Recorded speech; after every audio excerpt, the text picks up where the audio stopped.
তো ছবি তুলনেওয়ালা, আঁকলেওয়ালা, দেখলেওয়ালা, রাখনেওয়ালা সবাই জাহান্নামে যাবে।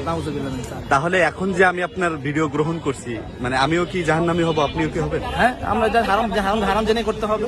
যদি হারাম জেনে করি তাহলে সাংবাদিকদেরকে তো ডাকলেন এটার জন্য, এখন যদি হারাম ফতোয়া দেন তাহলে আমরা আপনি আমার ছবি নিয়েন না, আমার বক্তব্য নেন, তাই তো হয়। আমার ছবি নেন কেন? বক্তব্য নেন, ছবি নিয়েন না।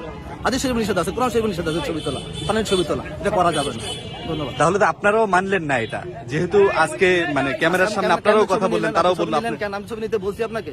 আমার কাছে পুরো রেকর্ডটা আছে, আপনি পারমিশন দিয়েছেন বলছি। আপনি কিন্তু অন করে রাখছেন, সেটা আমি জানি না, জানেন না। কিছু চরমপন্থী আছে আজকাল, অল্প অল্প বিদ্যাওয়ালা, যারা বলছে আমি অডিও ছাড়া কিছু শুনি না, ভিডিও শুনে আমি জায়েজ মনে করি। সব জাহেল আছে, কিছু জানে না। আমরা যারা আপনাদের শাইখদের ভিডিও দেখি বা ছবি দেখি অনলাইনে বা টিভিতে বা আইপ্যাডে, তো এখন রাসূল আসলাম বলছে মানে ঘরের মধ্যে কোনো ছবি থাকলে ফেরেশতা ঢুকে না, বা কোনো কুকুর বা কোনো অন্য প্রাণীর। তো এই ক্ষেত্রে আমাদের বা আপনাদের করণীয়টা কি, যারা ভিডিও করে বা ছবি তুলে মানে দেখি এটা কি? যে ছবির কথা নবী সাল্লাল্লাহু আলাইহি ওয়াসাল্লাম বলেছেন যে আসাদুন নাস আযাবান ইয়াউমাল কিয়ামাত আল মুসাউবিরুন, সবচেয়ে কঠিন শাস্তি হবে ছবি অঙ্কনকারীদের, হ্যাঁ, কিয়ামতের দিনে। তারপরে হাদিস যে লা তাদখুলুল মালাইকাতু বাইতান ফিহি কালবুন আও সূরা, সেই বাড়িতে রহমতের ফেরেশতা প্রবেশ করে যে বাড়িতে কুকুর অথবা ছবি রয়েছে। এই ছবি কোন ছবি? এই ছবি এর ব্যাখ্যায় বিভিন্ন মত রয়েছে।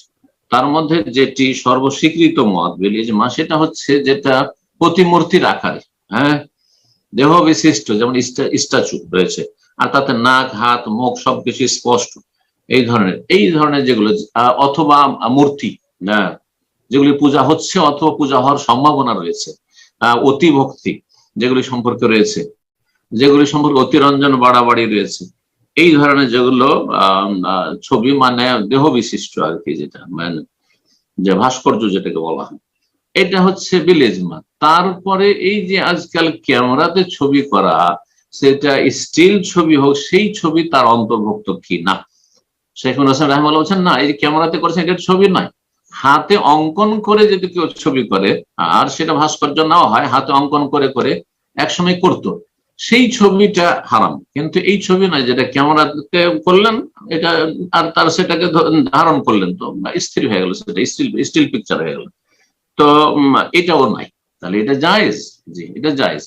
এই জন্য পত্র পত্রিকা, আরব দেশের পত্র পত্রিকাতে সেখানে বাজ, ইবনে উসাইমিন, তাদের যখন পত্র পত্রিকার যুগ ছিল, তারপর সোশ্যাল মিডিয়াতে আসছে, কোনো অসুবিধা নেই, কোনো অসুবিধা নেই, জায়েজ রয়েছে। আর তারপরও সেটা কোথাও ঝুলিয়ে রাখা ঘরের মধ্যে, আর সেখানে যদি গলু, অতিরঞ্জন বাড়াবাড়ি, অতি ভক্তির আশঙ্কা থাকে, তাহলে এটা জায়েজ নয়, এটা করা উচিত। কিন্তু যেটা মোতাহাররিক, সূরাত মোতাহাররাক, এই যে ভিডিওতে যে নড়াচড়া করছে, এটা হচ্ছে কার মতো আক্স, এটাকে বলা হয়, আরবিতে বলা হয় আক্স, মানে প্রতিছবি।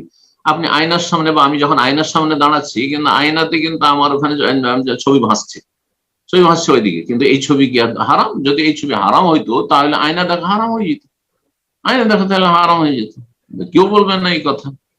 তো ঠিক ওই রকমই ভিডিও ক্যামেরাতে যে ছবি আসছে আর তাতে কথা আলোচনা হচ্ছে, এটা হচ্ছে আয়নার সামনে দাঁড়ানোর মতো, কোনো অসুবিধা নেই এতে, আর এতে কোনো ইখতিলাফ নেই। এই ক্ষেত্রে একদল একেবারে সামান্য নগণ্য মুসলিমেও অযোগ্য, তারা ছাড়া কেউ এই ভিডিও ক্যামেরা করাকে হারাম বলে না। কথা বোঝা গেছে?